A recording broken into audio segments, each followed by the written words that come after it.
In this presentation, I'm going to share some information about a free program called the Smart Track College Funding Kit and show you how to use the resources to save you money on college. As one of the country's leading financial aid resources, we've helped thousands of families with college-bound students through this process since the year 2000. We've got highly trained professional advisors and offices across the country, and our aim is to turn the college funding industry on its head. Traditionally, the kind of information and services we provide would require families to spend many thousands of dollars to hire a private financial planner, but we've developed an online resource to make the content readily available for free. We're really pleased that you're here and encourage you to take full advantage of these tools. What we've learned over the many years we've been working in this space is that financial aid, while created to help those who need it most, really works for those who know the most about the process. When it comes to receiving financial aid, families haven't had the ability to impact their outcomes, particularly for middle-income and upper-middle-income families. They complete financial aid applications, or sometimes skip doing so because they assume they won't qualify for aid, and maybe have their students apply for some private scholarships. Then they cross their fingers. When aid packages are doled out, they find themselves woefully underfunded, overextended, and dependent on expensive loans. Often, students end up accepting offers from the more affordable college instead of the one that's the best fit for them. That's a real shame when we consider how hard our students are working these days. SmartTrack helps in that we address the two concerns every family has, no matter what their personal circumstances are. How do we pay for college? How do we use our income and assets in the most advantageous, cost-effective way? And how do we pay less? How do we limit our out-of-pocket share, shave thousands of dollars off the total bill, make our money go further? What makes SmartTrack revolutionary is that we empower you to assess yourself and make adjustments well in advance of applying for financial aid, thereby improving your outcomes considerably. SmartTrack improves your prospects for financial aid so you end up with better awards packages and helps you implement a strategy to pay your share so that ultimately your students are in a better position to say yes when they're accepted to their best fit schools. While costs differ around the country, we can estimate that depending on whether your student will live at home, in the dorms, or off campus, a 4-year undergraduate degree can cost anywhere from $80,000 to as much as $300,000 or more. What would be a nice amount to have saved for college? How about $100,000? If you saved that much per student, are you feeling pretty good? Let's assume that it costs an average of about $25,000 a year to attend an in-state public university. Are costs likely to go up or down? Might it take more than 4 years to graduate? You may have saved enough, or you may have a gap of about $25,000. What about at an out-of-state public school or a higher-tier in-state university? At an estimated $35,000 a year, are you short a little or a lot? And let's look at the private schools. Are there some that cost less? Some more? So now what do you think? Is $100,000 per student enough for college? And how many of us have more than one college-bound student? Fortunately, there's a system called financial aid, and there's about $178 billion of it out there every year. So let's take a look at where it comes from, and then we'll discuss how to maximize your share of it. The three primary sources of financial aid are the federal and state governments, college and university endowments, and private organizations. So while the majority of aid comes from the federal government, we can see that a whopping 43% of that is offered in loans. The bulk of the aid that we want to focus on is coming from the colleges themselves.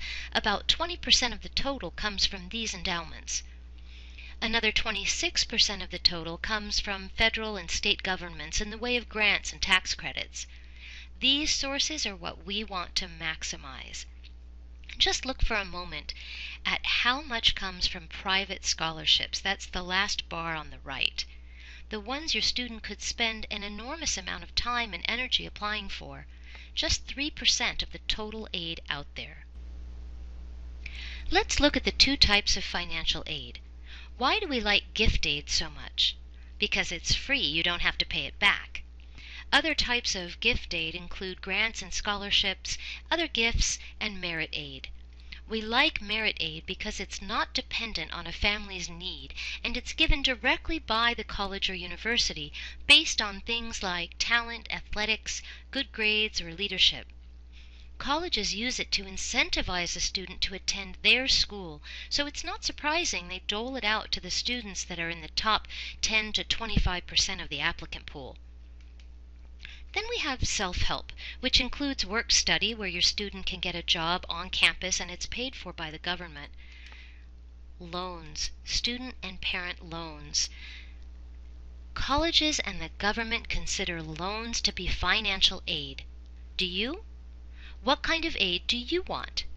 The free kind, of course. But how do you qualify for it? How do you get the most that you're eligible for? You've got to apply. When your student is in the 12th grade and begins applying for college, that's when you'll encounter the two primary applications for financial aid. Everyone is encouraged to submit a FAFSA, which stands for Free Application for Federal Student Aid. It's the application used by the government to assess your ability to pay for college. It's free to submit and uses your taxes from the prior year, meaning if your student will graduate high school in 2020, they'll be reviewing your tax return from 2018. You will need to submit a revised FAFSA for every year your student is in college. The second common financial aid application you may encounter is the CSS profile. It's used by about 200 private colleges and another 200 or so scholarship organizations to determine how much aid you're eligible for. If your student is likely to apply to any private schools requiring the CSS profile, I urge you to take a look at it as soon as possible in the fall of your student's senior year. Don't wait until the week before it's due, or you'll be in for a rude awakening. It's really long and involved. Some private universities have their own financial aid application, so be sure to check with each school your student applies to. Here are some important tips when it comes to applying for financial aid. Do it even if you don't think you'll qualify. The FAFSA is the key to many doors, including some merit aid, so even if you don't expect financial aid from the government, it's really important to have one on file. Complete the forms accurately and get them in as soon as possible. Funds are distributed on a first-come, first-served basis. Incorrect or incomplete information will result in less aid. And assess and make adjustments, if they're applicable to you, before you submit financial aid applications. This last one is really important. Most families pay more for college than they should through no fault of their own. Just the way they have their finances, assets, or taxes organized can unnecessarily inflate how much they'll be expected to pay out of pocket. Families routinely miss out on significant aid by inches, not miles. Let's define some important terms. The cost of attendance, or COA, is more than just tuition. It includes tuition, as well as books, room and board, fees, and some travel expenses. We use it to talk about how much it will cost all in to send your child to college for 1 year. Your expected family contribution, or EFC, is the minimum amount colleges expect you to pay for 1 year. How are they supposed to know how much you can afford?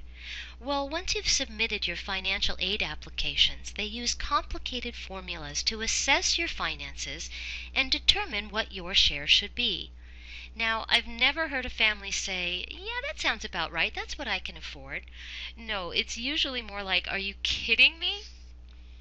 Different schools and financial aid applications use different formulas, so you may find you have multiple expected family contribution calculations. Now, when you subtract your expected family contribution from the cost of attendance, you are left with your need. The government and colleges will base their aid packages on how much demonstrated need you have. The lower your EFC, the greater your need. The greater your need, the more opportunity for aid. Now, just because a family has need doesn't mean that every school is going to meet that need with lots of free money. When we talk about finding generous schools, we're talking about those that are more likely to meet a greater percentage of your need with grants and scholarships versus a big package of expensive loans. There's a tool in the Smart Track Learning Center that breaks it down for you, and we'll cover that momentarily. What do you think is the least expensive option, a public school or a private one? Let's take a look at an example of how the two stack up.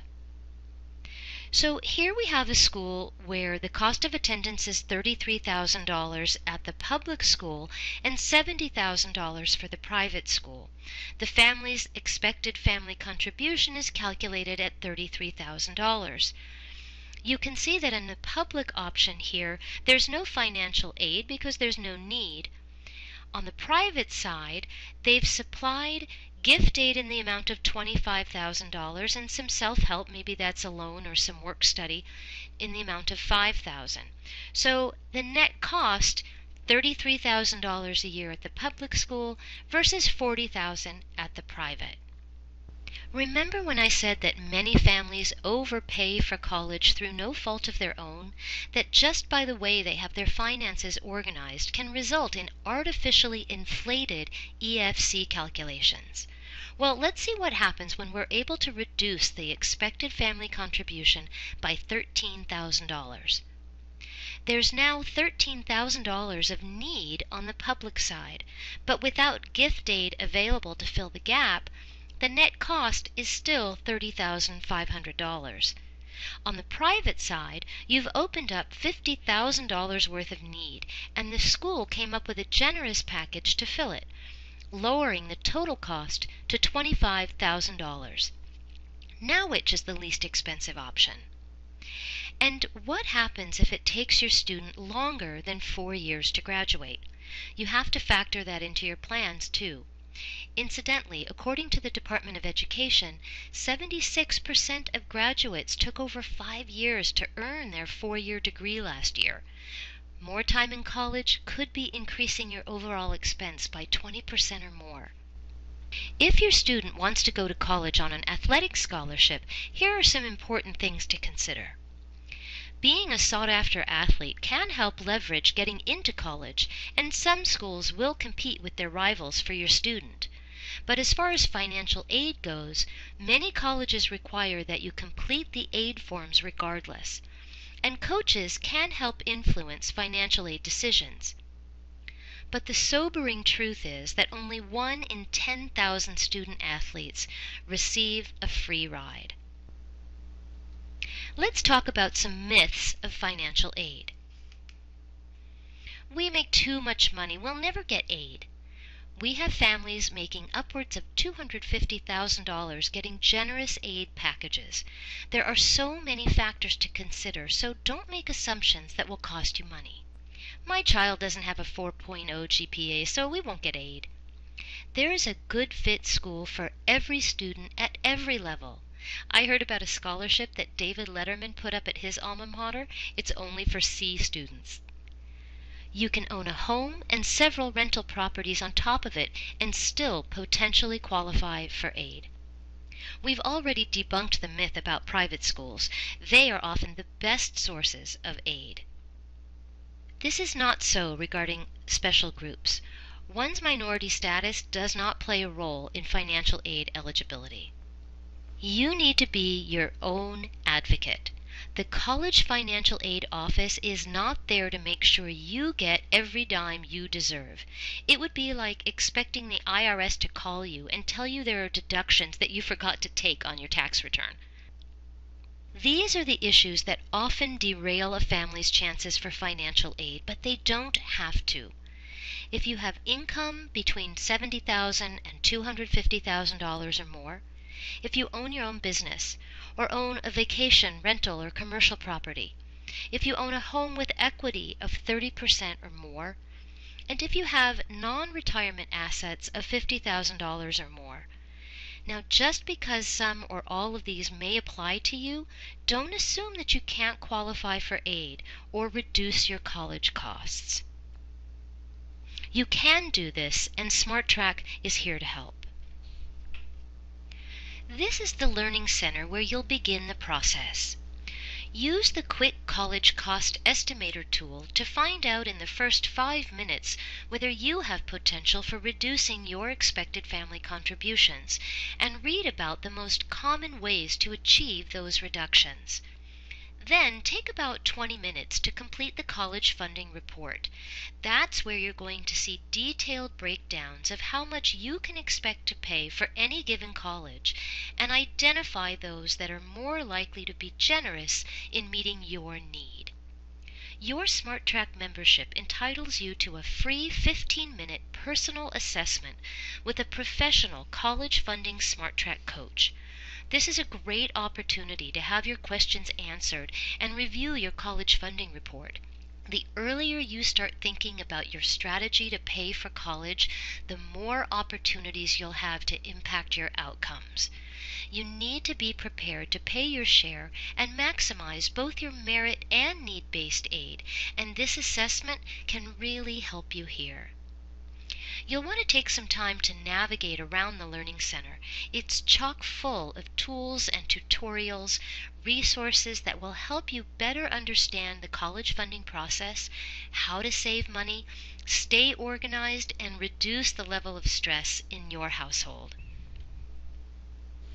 When you registered for your free account, we sent you an email with this white paper about completing the FAFSA application, written by one of the partners at SmartTrack. It's really helpful. You'll want to look out for it.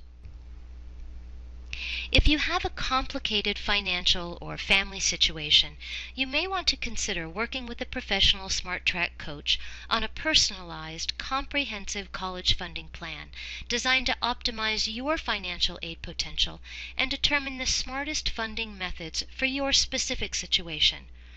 Click on the SmartTrack Coach tab in the Learning Center for details. And if your student's high school participates in our high school initiative, you're eligible for a 50% discount on our retail pricing. You can get the code from your SmartTrack coach during your free assessment. These tips will help you get the most out of your SmartTrack experience. Use Chrome or Firefox as your browser. Have financial documents handy before you sit down to complete the college funding report, like your tax return, your mortgage statements, bank statements, and the like. Use only whole numbers and put in a 0 if a field doesn't apply to you. In case you fell asleep and you just woke up right now, these are the key points I want you to take away. Make a plan to reduce your costs and pay for college in the smartest way possible. The sooner you begin this process, the better it will be for you. Find right fit colleges likely to be most generous with your student. Complete all necessary financial aid forms accurately and submit them on time. And finally, make sure you take advantage of the free 15-minute assessment with a SmartTrack coach. Good luck to you and your student. We really hope you find these resources valuable.